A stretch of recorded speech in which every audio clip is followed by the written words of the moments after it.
Bonjour Frédéric Van Lierde, 73 de Barcelone, une étape dans tes objectifs. Avant de parler de Barcelone, pourrais-tu nous faire un petit retour sur cette magnifique course, d'après-course, tes ressentis par rapport à l'Afrique du Sud? Ouais, en tout cas, je suis très content de ce que j'ai fait là-bas. Je savais que mon hiver s'était très bien passé. Après la course, voilà, tout le monde l'a vu que j'étais bien en forme. Après, on s'est bien amusé, j'ai bien pris tout ce qu'il s'est passé là-bas. Mais après, quand même, les 2-3 jours après la course, j'étais vraiment mort. J'oublie toujours comment ça fait mal, combien ça fait mal. Et c'est vrai qu'une fois arrivé à la maison, j'avais quand même besoin d'un peu de repos. Mais après une semaine, je me suis remis à l'entraînement. Et à vrai dire, j'ai bien récupéré assez vite après. Donc pour l'instant, je me sens déjà assez bien. Quelle analyse que tu fais de cette course? Puisque après chaque course, tu fais un peu une analyse par étape, donc la natation, vélo, course à pied. Quelle analyse fais-tu sur la totalité de cette course qui a été une course quand même parfaite?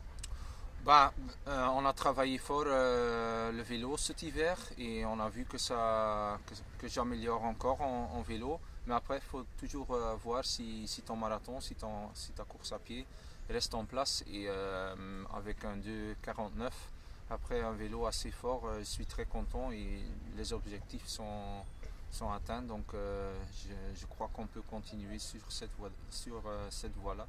Alors, par rapport justement aux distances, souvent on dit que les distances sont plus ou moins bonnes. Est-ce que toi, par rapport à ton polar, tu as pu voir les distances exactes sur le marathon, le vélo et la natation, mais surtout sur le vélo et la course à pied, puisque c'est les temps les plus importants? Oui, le vélo c'était 178, donc 2 km en moins. Mais à vrai dire, le marathon, il était un peu plus loin. Il était presque 43 km. Donc, oui, c'est toujours un peu...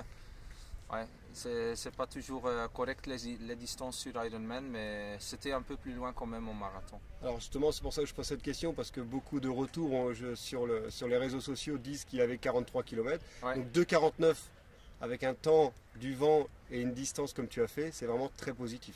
Oui, hein, c'est du positif. Hein. Quand je l'ai entendu ou quand je l'ai vu après, je me suis dit, c'est quand même assez bien. Alors là, on y est, Barcelone, 73, c'est une étape dans tes objectifs, puisque le deuxième sera Francfort, avant bien sûr le grand jour à Kona. Comment te sens-tu aujourd'hui, Frédéric, à l'approche de cette course, et comment te va ce parcours? Je me sens bien, j'ai bien récupéré, j'ai fait des séances un peu de vitesse, les sorties en vélo moins longues, des sorties en course à pied moins longues qu'avant. Après, oui, la concurrence, elle est là. Hein. Donc, il y a Jan Frodeno au départ, il y a Sylvain Sudry, il y a Eneko Janos, il y a Boris Stein. Il y a plein de mecs qui ont un bon niveau. Et la différence entre Ironman full distance et un half, c'est quand même qu'il y a beaucoup plus de favoris, des gens ou des mecs qui peuvent gagner ici. Donc, c'est un peu différent au départ et on verra pendant la course qui sont les meilleurs. Par contre, cette course est un peu spéciale puisque c'est pas une course toute plate, donc il y a peut-être possibilité de faire une différence en vélo et c'est vraiment là qui peut être ton point fort et donc tu as peut-être ton épingle à tirer. Oui, probablement, hein, parce que c'est vrai que quand je fais le choix des courses, je regarde quand même le parcours. J'aime pas trop quand c'est tout plat, il y a des groupes qui se forment. Ici, il y a 1200 mètres de dénivelé sur seulement 80 km parce que les premiers 5 et les derniers 5 sont tout plats. Donc c'est vraiment un parcours très très dur, des endroits où c'est assez technique aussi. Donc je crois qu'ici, même si c'est un petit groupe, tout le monde doit pousser les pédales fort. Donc ce sera honnête, quoi.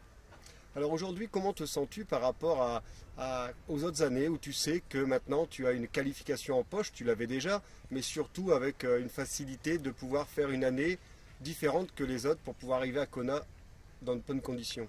Ouais, ça change quand même. Hein. C'est quand tu démarres ta saison avec une victoire comme j'ai fait en Afrique du Sud, mentalement c'est totalement différent par rapport à l'année passée où j'ai terminé 4e à Abu Dhabi. Donc oui, en néerlandais on a une expression qui dit quand tu as démarré assez fort, c'est une bonne signe pour le reste de la saison. Donc j'espère que c'est comme ça. Après donc l'Afrique du Sud, il y a eu donc aujourd'hui le 73 de Barcelone. Après à Francfort, Francfort, tu vas retrouver donc au départ Kinley. Oui. Et est-ce que pour toi c'est important aujourd'hui de reprendre un départ avec lui comme tu l'avais déjà fait l'année dernière, avec une certaine amertume où tu étais très bien mais tu n'as pas pu faire ce qu'il fallait pour revenir à la fin? Oui, moi je ne me cache pas, donc c'est pour ça que j'ai choisi l'Afrique du Sud avec un plateau très très haut. Et Francfort sera la même chose, hein. Jan Frodeno, Sebastian Kienle comme l'année passée. Donc je crois que oui, c'est important pour moi. Même si je ne gagne pas, c'est quand même important de faire la course, une bonne course, et on verra ce que ça donne, hein. Frédéric, bah écoute, on te souhaite vraiment déjà une bonne course demain puisque on y va par étapes. Oui. Et merci pour cette interview et bonne chance et bon week-end en famille aussi. Merci beaucoup. Ciao.